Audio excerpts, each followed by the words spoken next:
I'm on the cusp of turning 18, an age important for many things, legally speaking.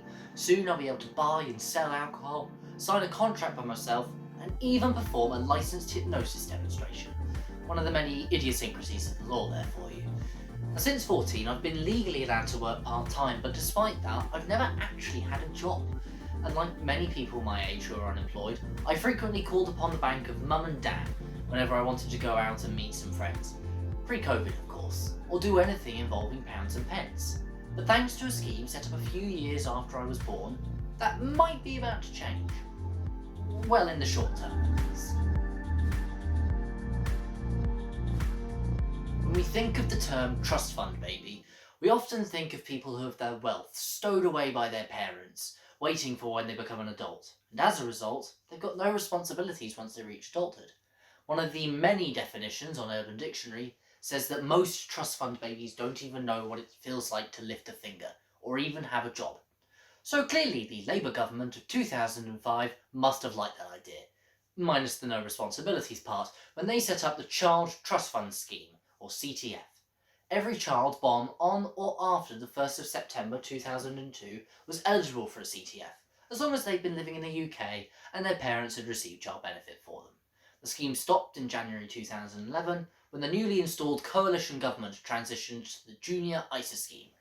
Anybody who was eligible between then received £250 from the government when they were born and an extra £250 when they were 7. And if your family was judged to be on a low income, then those payments were doubled. This all sounds lovely for the parents, doesn't it? An account with £500 to £1,000 in it, surely they just sneak some out for their own purposes. Well, the government thought of that and locked down the accounts so that money could go in but not out before the child entitled to it turned 18. Think of it as one of those tin money boxes you can only open with a tin opener, except the child is the only one who can use the tin opener and only once they're 18, but anybody could put stuff in. In particular, grandparents were a fan of the scheme, as it meant that they could safely save money for their grandkids that they could use when they were grown up. And not only grandparents could invest in children's futures too, anyone could. And they did because of the scheme's firm access restrictions. Zoe Williams of The Guardian, back in 2010, called it the most successful savings initiative that any government has launched. And roughly 10 years later, I'd agree with her. While junior ISAs have seen increasingly large take-up in recent years, CTFs crucially provided an initial investment from the government, an important first step to encourage parents, carers, and friends to follow suit.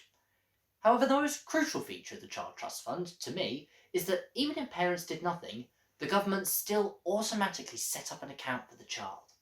HMRC says that 30% of accounts were opened this way, some 1.8 million cases, and with the money left languishing in there, the BBC estimates that those born into low-income families could receive a windfall of about £1,500.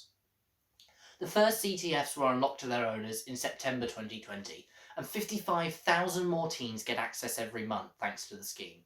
I'm one of them, and thankfully my parents looked after mine and paid into it a fair bit while I was growing up. But what if this is an entirely new thing to you, and you didn't know you had one of these funds? Well, there are some ways to find out where it's kept.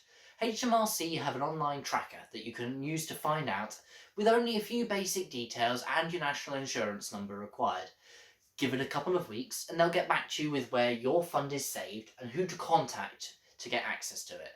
If you're over 16, you can take control of it and see all the details, but you still won't be able to withdraw money until you're 18.